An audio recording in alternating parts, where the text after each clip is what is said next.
रामगोपाल यादव ने इटावा में एक कार्यक्रम के दौरान बड़ा बयान दिया है। वहीं इटावा में समाजवादी पार्टी के राष्ट्रीय महासचिव रामगोपाल यादव एक कार्यक्रम में शिरकत करने पहुंचे थे, जहां उन्होंने भाजपा सरकार पर जमकर निशाना साधा।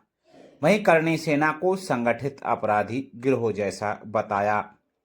इटावा शहर में गौरैया अस्तित्व बचाओ अभियान कार्यक्रम में पहुंचे समाजवादी पार्टी के राष्ट्रीय महासचिव रामगोपाल यादव ने कार्यक्रम में शिरकत की। वहीं मीडिया से बात करते हुए रामगोपाल यादव ने मुजफ्फरनगर के नाम बदलने पर कहा कि जनता का ध्यान भटकाने के लिए यह काम कर रहे हैं। कोई काम जनता के लिए नहीं करेंगे। देश की आर्थिक स्थिति इतनी जर्जर हो रही है कि 3-4 महीने बाद देश संकट में पड़ने वाला है। सर, जिस तरह से देखा जाए क्या की प्रक्रिया चल रही, जिलों के नाम बदलने की प्रक्रिया चल रही, लगातार मुजफ्फरनगर की मांग हो रही है। ऐसा है कि ये लोग कोई काम ऐसा करते ही नहीं, लोगों को ध्यान बटाने के लिए कोई विकास का काम नहीं करेंगे, जनता के हित का कोई काम नहीं करेंगे, लोगों को रोजगार नहीं देंगे, महंगाई पर रोक नहीं लगाएंगे, तो जनता का ध्यान बटाने के लिए यही काम करेंगे। रेलवे स्टेशन का नाम बदलो, शहर का नाम बदलो, बिल्डिंग का नाम बदलो, इसके अलावा इनके पास कुछ है नहीं। देश की आर्थिक स्थिति इतनी जर्जर हो रही है कि 3-4 महीने बाद आज सारा देश जो बहुत संकट में पड़ने वाला है। सर, प्रधानमंत्री 12 साल बाद आरएसएस हेडक्वार्टर गए हैं, क्या लगता है क्यों गए होंगे, क्या वजह हो सकती है? ये हम नहीं जानते, लेकिन हेडक्वार्टर तो ऐसा है कि आरएसएस तो इनका माई बाप है, वहाँ नहीं जाएंगे तो सुरक्षित नहीं रह सकता कोई बीजेपी का नेता, इसलिए जाना जरूरी है वहाँ।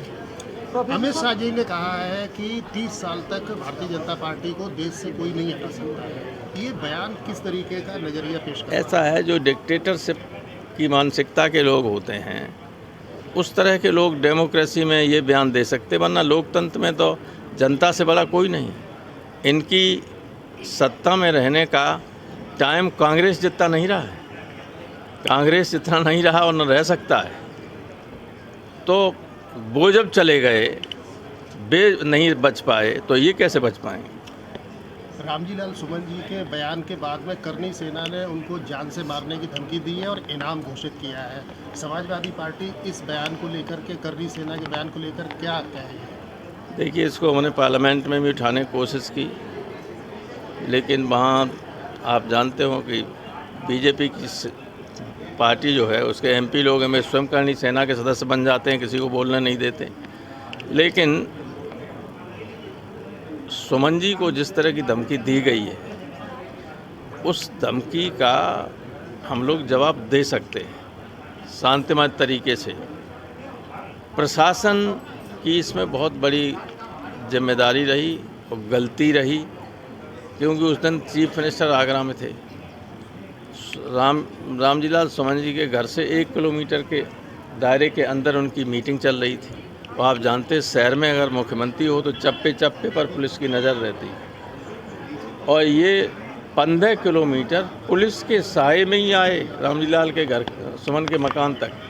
तो पुलिस का संरक्षण न होता तो हमारे कार्यकर्ता उस दिन भी इनको ठीक कर देते, और आगे भी अगर कोशिश करेंगे तो हम लोगों ने बता दिया प्रशासन को, या तो आप सुरक्षा की व्यवस्था कीजिए, नहीं तो हमारी पार्टी वाले लोग, करणी सेना एक संगठित अपराधियों का गिरोह जैसा है।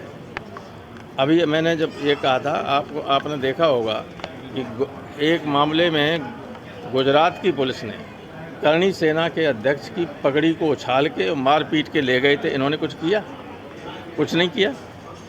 करणी सेना के एक अध्यक्ष को घर में घुसकर लोगों ने गोली मार दी, क्या करणी सेना ने किया? और रामजी लाल सुमन पर चढ़ के आ गए क्योंकि वो दलित थे। तो ये अब बर्दाश्त नहीं किया जा सकता। पीडीए इनको ऐसा करारा जवाब देगा, ये ठीक हो जाएंगे सब।